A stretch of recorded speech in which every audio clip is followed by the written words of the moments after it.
Well, I don't know about you, but I was certainly inspired by the presentation. What do you think, audience? Yeah.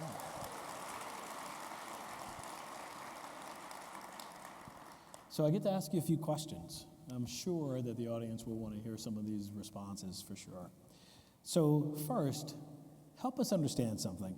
What does it mean to be a futurist? And how does one become one? Because I certainly would sign up for that job too. It helps to have been a failed lawyer. I mean, at least that's what I studied. And it was crazy because it was the late 90s. I trained to be a lawyer because, my mother is Chinese. My dad's Irish. Don't even ask how that happened. But when I was discussing professions with her, I started talking about how I love technology, and my mum was like, listen, be a lawyer, buy yourself a laptop.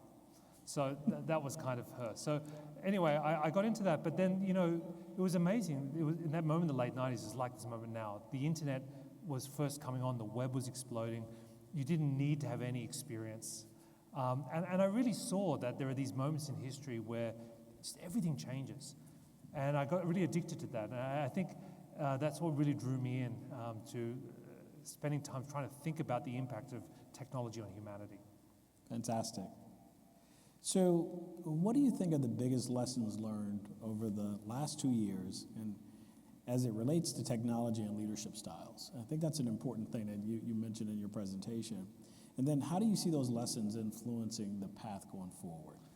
I think in the last 18 months, we got a real crash course on what was important with technology and what was not. Because I think we were able to take a leisurely approach to this for the last 10 years. People like me would be on stage, we'd say, listen, we should use the cloud, we should use data, we should use AI.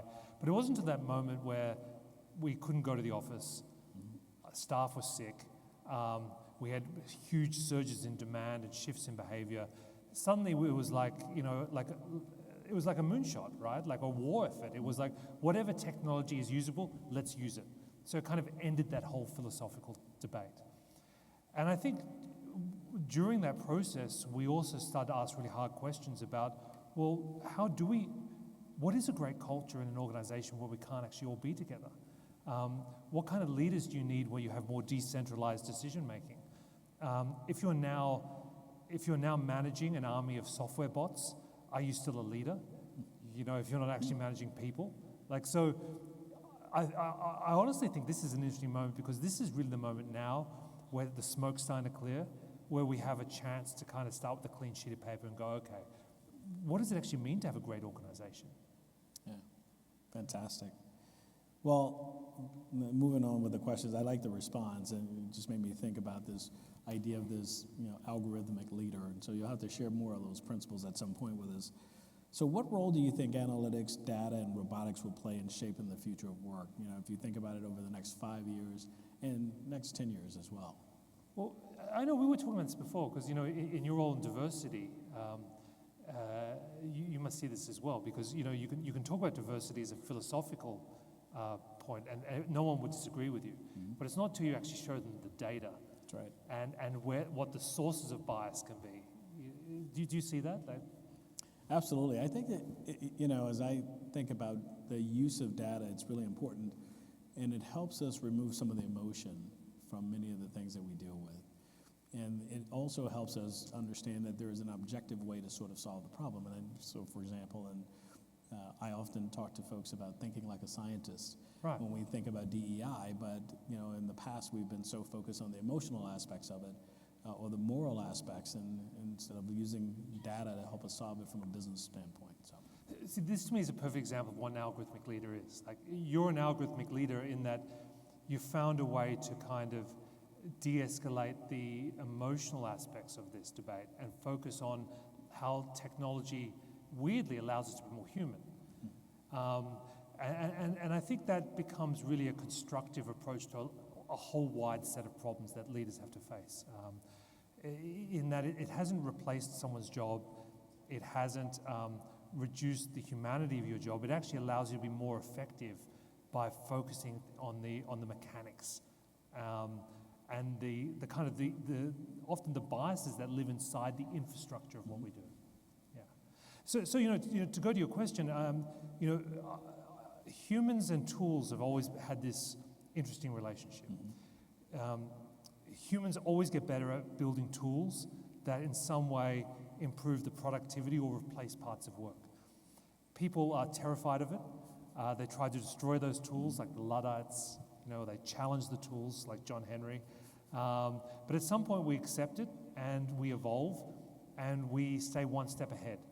So I think that tension between technology and human capability is a moving horizon.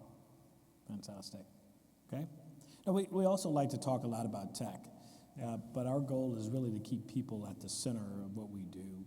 So what do you see as the role of people as the world relies more heavily on technology? Sorry, what was the last bit of the question? So what do you see as the role of people Right, as the world relies more heavily on technology? There's different aspects to it. I think sometimes people make the mistake of assuming that people-shaped skills are warm and fuzzy ones. It's just your ability to kind of, physical presence and to reassure people. But that isn't true. I actually think what humans are very good at is thinking outside of is thinking about the broader context. Because all business, all services, all technology lives inside a human context. And machines don't get it. They understand a transaction, but they don't know what pay really means. In that pay is not just money.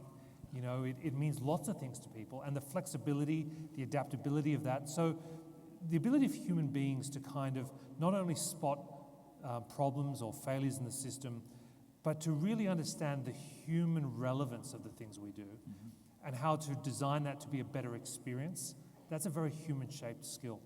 So I see really humans as designers and architects as we go forward. Look, in the future, there's going to be less and less people, let's be honest, sitting in front of a terminal typing numbers in. That's great news, right? Yeah, because it really is. If it's repetitive, no human being should be doing it. But there's going to be more people that are sitting more abstractly and going, okay, what's the smarter way of doing this? Or what really matters to the people we serve? Or are there new forms of payment that people are going to want? How do we partner with different people? What are the new on-ramps? So that kind of design task, that's a bigger part, I think, of the role in the future. Fantastic. So design. It sounds like Design. that's a big piece of where we're going. Now, I know the audience is probably very keen on this one, is what does the next generation of payroll professional look like? And how will their jobs be affected, or changed in the future? Well, it's a big question. I really see it in two pieces. In the next few years, I think probably the most important part of being a payroll professional is being an advocate for change. And you and I talked about this earlier as well. In that, if you're an evangelist for the big changes that are coming, the people in the organization will see you as part of the core digital transformation effort. And this is a once-in-a-career opportunity to basically be more visible to leadership in the organization. Because pay is one of the most critical components of corporate head office. But there are lots of things that need to change. So if you can be part of that process of change, it will elevate your standing. Beyond that horizon of transformation, which might take 3, 5, look, it might even take 10 years, I have no idea. It's going to be weird, right? The better question is, tomorrow's future pay professional, what are they doing today, right now? They're playing video games. They're probably creating a DAO. They're setting up their own cryptocurrency.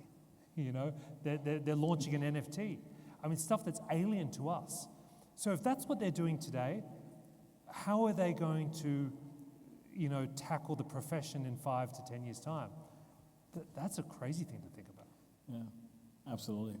Well, I mean, the great news is that the evolution of technology will continue. And back to your point about designing, I think there's tremendous opportunity to design going forward, what that new system could look like, what it means, and how it interacts with everything else we do. Yeah. Okay?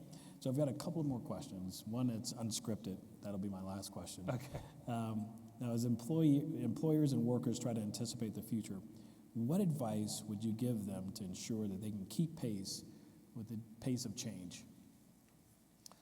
I think, the most important thing with keeping pace of change is thinking about who you're serving. if you're in a customer-facing business, customers generally change faster than organizations. And I think the same applies for employees, especially the young ones. The youngest people in your organization are already pushing the envelope about what they expect from the HR organizations and payroll and finance organizations. So talk to them more, bring them into your planning, maybe create a kind of an advisory group of troublesome Gen Z employees, you know? Yeah, we have a lot of them. And there's a lot of them, you know, and if they're not inside the tent, they're going to be fermenting trouble outside the tent, right? So, you know, it can be an effective strategy to kind of bring them into the process. And it'll be challenging, you know, what you hear. But I think that'll help keep that sense of a burning platform of why we need to keep pushing. Absolutely. So my last question is, what's next for you? Probably another plane flight. I feel like that's all we do. I've got to say, you know, I joke about remote work and virtual conferences, and it's just so much more fun doing this. But it was kind of fun not wearing pants for about 18 months. And I'd record these like virtual sessions, and I was living in Australia at the time, and you know, I'd do a seminar, and then I'd have my board shorts on already, and I would just go for a swim. You know, it was kind of great. So, but these days it's back to planes. You know, back to planes. Yeah. Well, great. Well, listen, we really appreciate your time and your comments, and I certainly will be getting a copy of the, you know, the algorithmic leader to ensure that I apply some of those principles. And what I've learned from you is that it's more important to be curious and ask questions than it is to have the answers. And I think that's a very important learning. Excellent. Thank you. It's been a great pleasure. Thank you. Absolutely. Thank you. Thank you.